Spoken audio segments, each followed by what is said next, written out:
Hello, my name is Boykin Anthony, and I'm an actor. I've known Mark Clayton Southers for well over a decade now, meeting him at the beginning of my acting career and working with him as it progressed. I thank you, Mark, for all your help and opportunities over the years, and I thank you for allowing me to read one of your 99 Chronicles. And with that being said, I will be reading Chronicle number 31. Here we go, Vertigo. It comes quickly at every sharp turn of the head. It's like a horror film when you see slight glimpses of the monster or alien, building up to that one powerful scene when you finally see the horrific monster standing there before you. I've had vertigo many times before, but nothing lasting this long.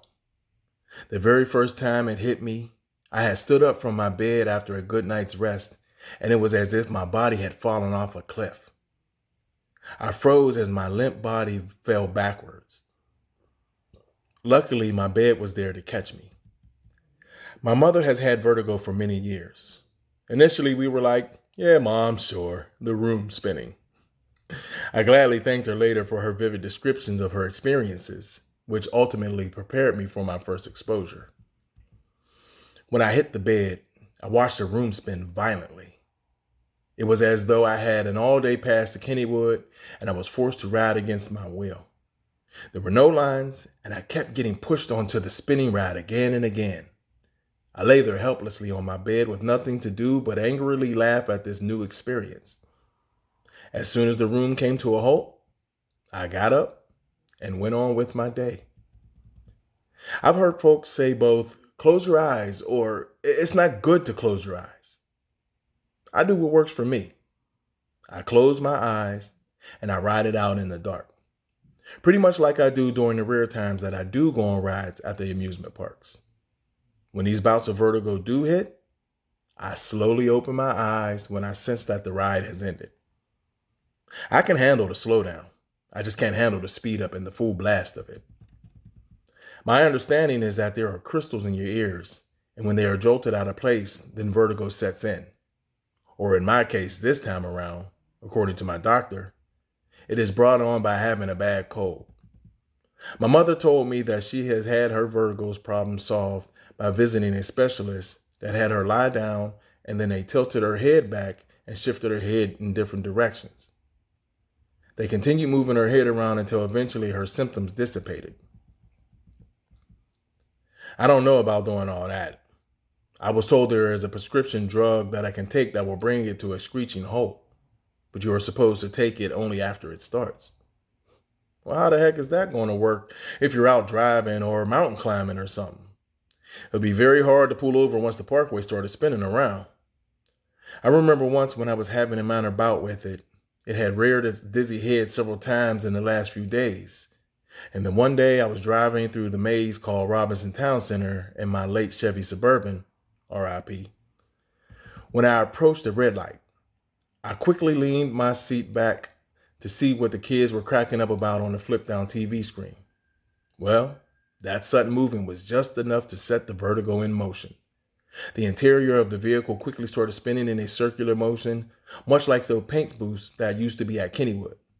You remember those? They were on the left-hand side when you first came in, just past the seated cowboy and across from the arcade. Remember they would put these 5x7 blank black cars down inside the machine and then you could squeeze and squirt bottles of paint on them as they spun. Yeah, it was something like that. Anywho, I'm assuming that the red light shifted to green based on the glaring horns of the vehicles directly behind me. With my eyes closed, I slowly sat up and struggled to put my gear shift into park and then activate my hazard light. Yes, it was indeed a hazard.